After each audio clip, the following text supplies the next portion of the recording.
Hi everyone, my name is Pankaj Shah and I'm studying Graduate Diploma in Information Technology Level 7 from NMIT Auckland. So today we are going to perform our basic NetApp configuration and administration lab 1. So there are total 8 modules on this exercise. However, we will be performing step by steps. So let's dig in. On the exercise 1, it's about getting to know your equipment kit. So we'll be knowing our environment and Data ONTAP Cluster. Also we'll be configuring some setting so that we can use that setting throughout the services. So task 1 is about ensure the data connectivity to the Data ONTAP cluster. On this exercise now we'll be checking the internet connection. For that we need to go to the Windows Server, Desktop. We have two tools, NetApp and one PuTTY. We'll open the PuTTY and we'll open the PuTTY and we'll log in. And we'll log in using the cluster 1 management. So the login is admin and the password is NetApp123. So now we'll be checking the cluster healthy status. For that we need to use the command cluster show. So this states that our cluster are healthy. Now we'll see the time zone.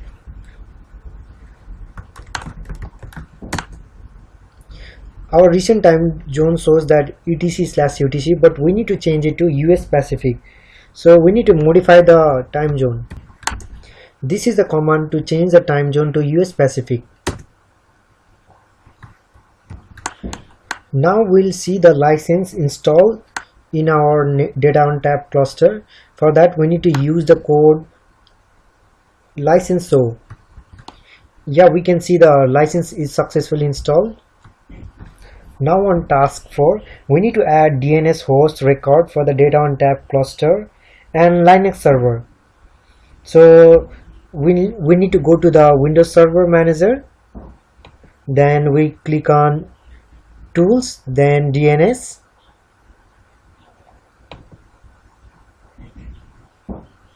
Then expand the week 12 tutorial. And we can see that we have a lon.netapp.local. So we'll be creating two DNS host record over here. So click on action menu, click on add a new host. So we need to name the cluster as a cluster 1 and the IP address is 192.168.0.101 and click on add host. Okay. Now in the same way we need to create a add host record for Linux server. So the name is CentOS64 and IP address is 192.168.0.10 and click on add host. Okay.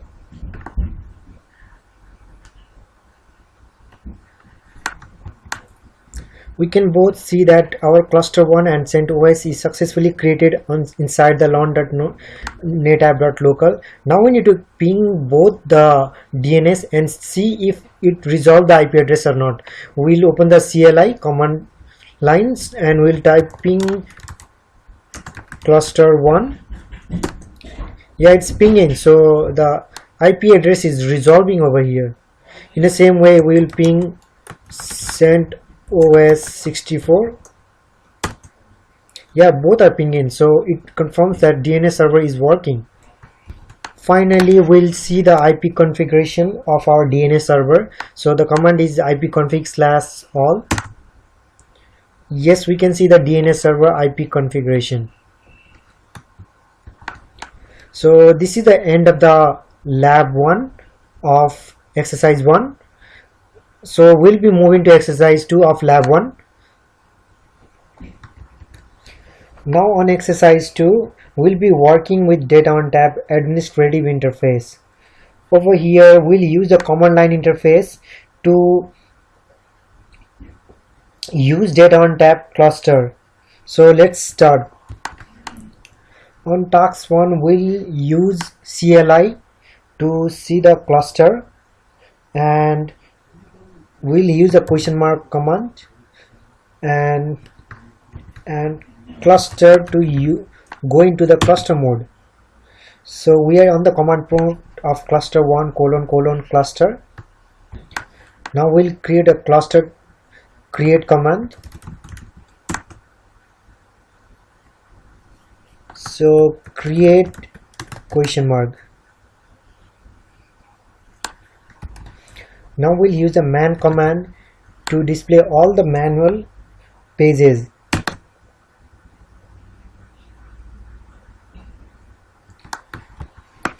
Now we'll use the man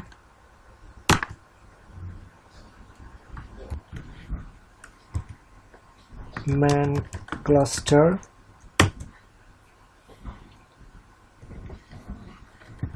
to display the network command. We'll use the network question mark. In the same way we can use network show to use the network command. Now we'll use the interface show to see all the interface of network. Now we're going to manage the Data ONTAP cluster on System On Manager. For that we need to open the System On Manager, then click on add. Then we need to add a host as a cluster1,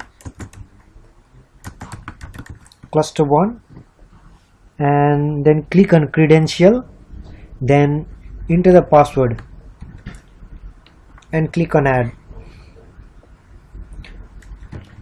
We can see the Data ONTAP cluster1 is up, and double click on that to open a cluster1 and log in using the user ID and password. On cluster1 page we can see all the information like cluster1, under that is storage, aggregate, disk, configuration, security, services, system tool, high availability, diagnostics and logs. If you click on the disk under storage, you can see all the cluster name also with their nodes. And if you go to system tool and date and time, we can see that our time zone is US Pacific, as we have changed it to US Pacific. In the same way we can see our V server.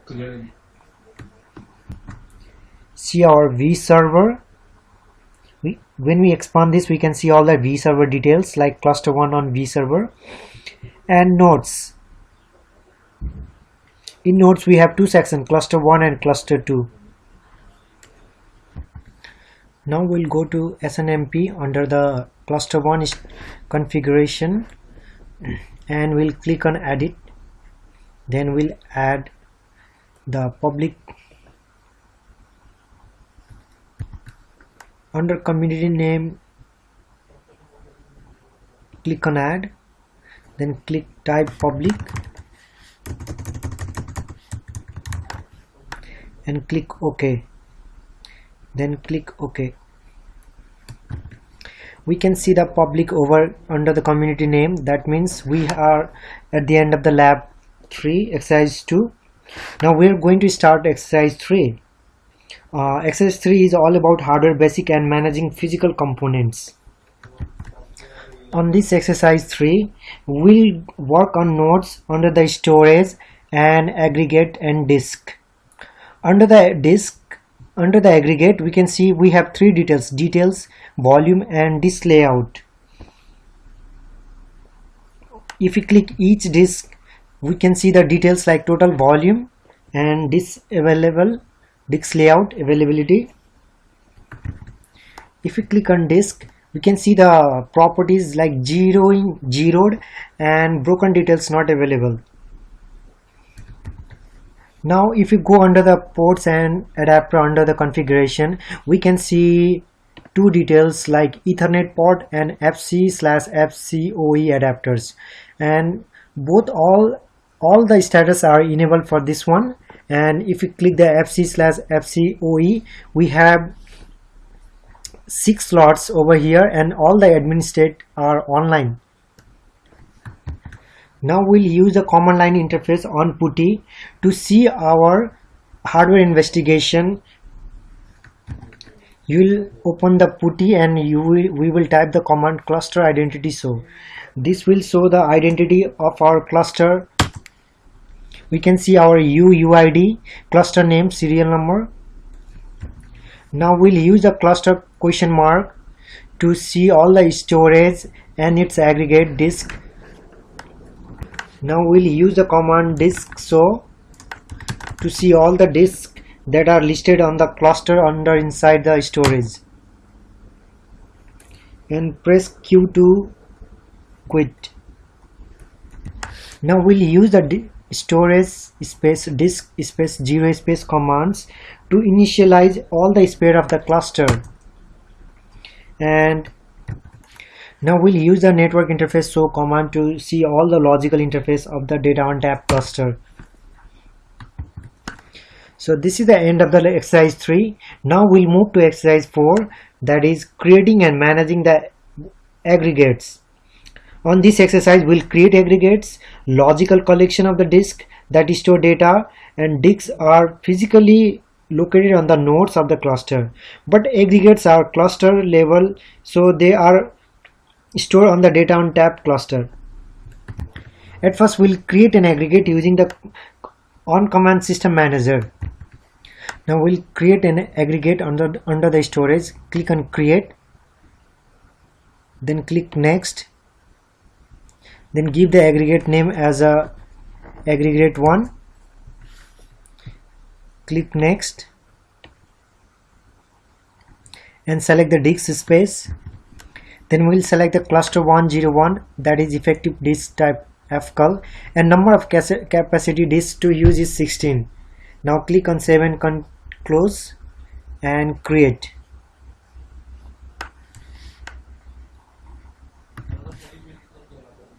It now successfully created. Click finish. Now we can see the aggregate 1 which we created right now. Now we'll create a same aggregate 1 new aggregate using the command line interface. For that we need to open the PuTTY. On PuTTY we'll use the command storage aggregate create question mark to create an aggregate.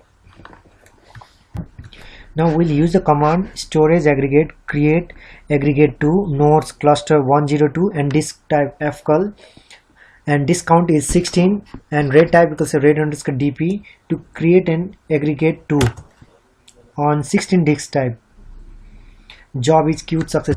Now we'll use store aggregate so to see all the aggregate which we created.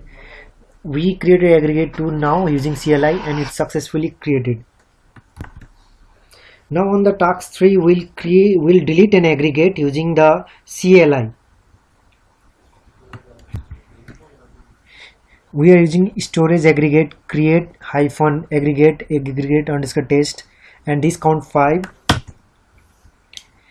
This aggregate, now we'll see the storage aggregates using the storage aggregate. So now we can say aggregate underscore test which we created right now. Now we'll take this aggregate underscore test to offline mode by using this command. We can now see that aggregate offline is successful. Now we'll use the below command to delete an aggregate. Are you sure you want to delete? Yes. Now we'll use the command 0 disk 0 spares on CLI to initialize all the spare disks. Now we can see this progress over here. After refreshing, we can see that zeroing space has now been 6%. We need to wait once it's done with the 100%.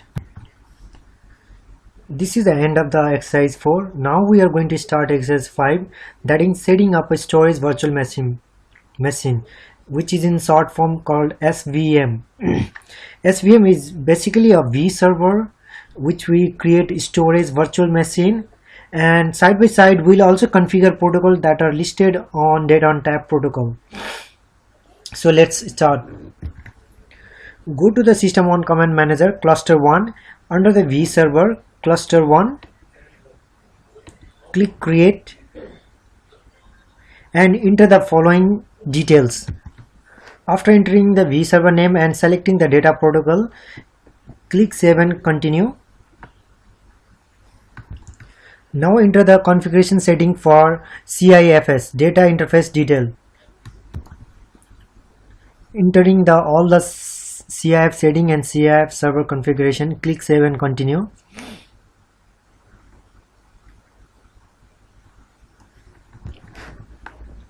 We configure data interface LIF configuration and click save and continue.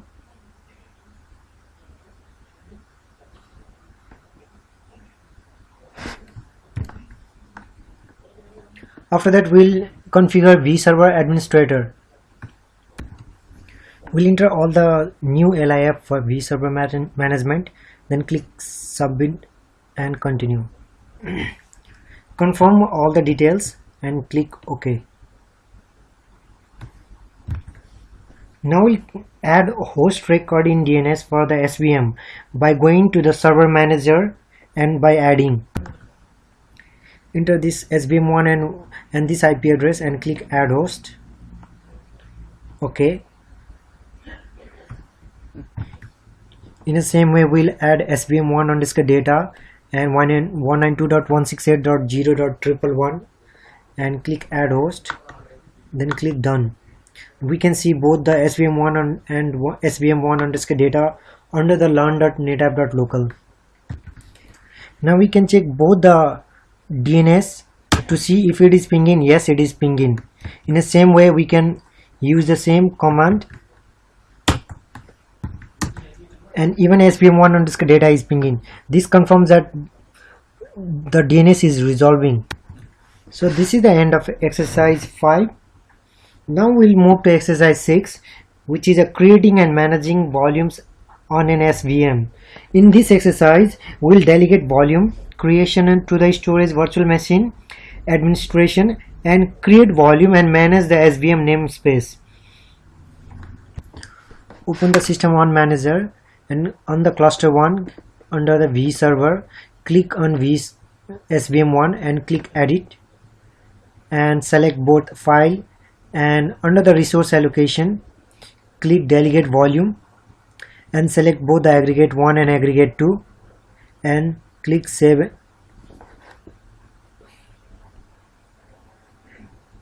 and close.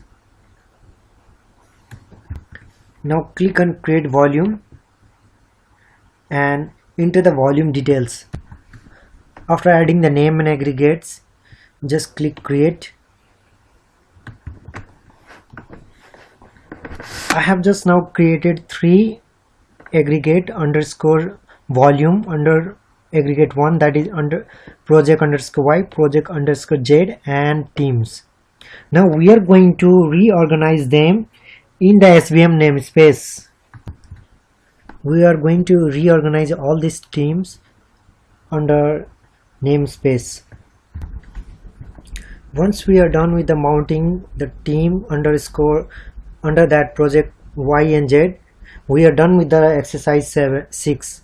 Now we are going to perform exercise 7, that is sharing volumes with Windows client. On this exercise, we'll create a storage virtual machine on Data ONTAP Cluster inside the Windows domain, and to make sure the SVM is accessible to Windows client, we'll create CIFS share for the volumes. Under the vServer SVM1, click create share and browse the file to volume 1, click OK, then click create. Now we'll change the default access control for the volume 1. We'll click share volume 1, click edit and click on permission and click everyone and click add, and user and group will add learn/administrator and click will give full permission, and will remove the everyone from the list and click save and close. Now on task 2, we'll map a disk to a share volume. Click on file explorer, then click on computer, then click map a network drive. We'll use the folder drive /svm1_data/vol1 and click finish. We can see that we have attached a map drive. Now under teams we can see the two folder, that is project y_j, which we created earlier. Under project Y we created a new folder called project_y_directory1. Now we'll create a CIFS share for volumes in the namespace. We'll select the share, then create share. Under that browse, and we'll select the project Y and we'll click on OK, and the command name is read only access to contractor, and click create. Now open the putty and make sure the Linux server can mount on volume 1 using the below command. After mounting, now we need to create read access file to volume 1. After writing some code on putty, now we need to create export policies under svm1. Create export policy rule, click OK, then click on create. Again we'll create a volume, then after giving the name and aggregate 1, click create.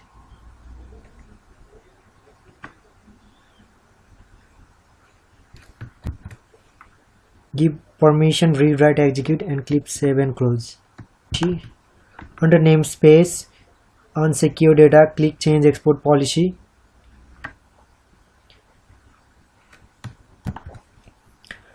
On putty we'll type all this command mount_secure ls and make directory traced, then ls. Finally our test is done. So this is the end of exercise 8, and this is the end of lab 1 of NetApp. Thank you so much for watching the videos.